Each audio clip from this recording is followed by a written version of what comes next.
Meanwhile, both candidates hitting the battleground states hard in the final week. And with the Trump team, they're going beyond that.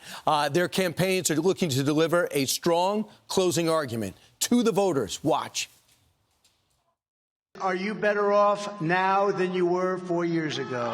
I'm here today with a message of hope for all Americans. Love of our country, to then fight for the ideals of our country. That's what our campaign is about.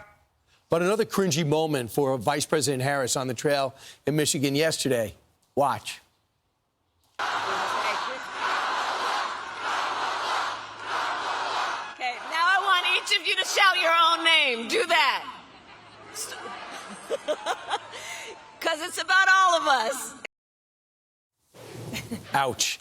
Co-host to the Five, you recognize them every day at 5 o'clock, and then they go into the streets like normal human beings. Harold Ford Jr. and Dana Perino, co-anchors of America's Newsroom. Dana's got 2 jobs. Good morning, good morning, good morning. Welcome to both of you. Dana, first off for you, the closing argument that you would put in the teleprompter for President Trump over the next 7 days and for Kamala Harris. Well, I think it's an interesting day. You have President Trump going to a swing state in Pennsylvania talking about energy and the economy. And voters for the last, I don't know, is it 24 months, have been saying the inflation and the economy are the #1 issues. Energy also important there.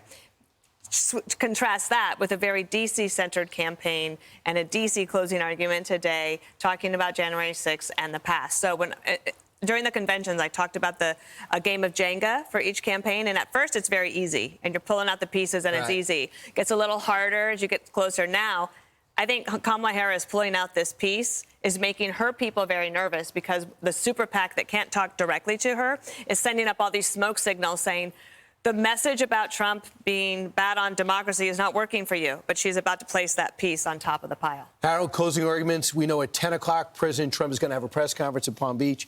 A little bit later today, it's going to be Kamala Harris's closing argument at the Ellipse. First, thanks for having me. I think Dana is largely right. I would be really positive. America over the last 3 years has produced more energy, more innovation, more wealth, more cures and therapeutics for things that afflict us. And we have a country that more and more people want to come to. We've got to protect our borders, but we have something very special here. How do you make it more affordable for every American? How do you make this wealth thing work for every American and not just concentrated amongst a handful? I think that's the challenge for her in these last few days. And if I were advising President Trump, I'd tell him to lay off some of the negativity as well, the criticisms of Hispanics and others. It's not necessary. We are a great country, and we need a president who can not only defend us and project our values, but make it even greater for our kids. That's what I'd be focused on. I think he was critical of illegals, not Hispanics. I don't think he's taking any. Well, there was a comment about Puerto Ricans. That's the only point I made. Right, that was a comedian. It was at his. But you understand my point. Well, I mean, it's different. But by the way, that's why you should be running for office, because the Harris people should be listening to you. That was great. So you should put that right. You wrote it for me, so I thought. No, it's fantastic.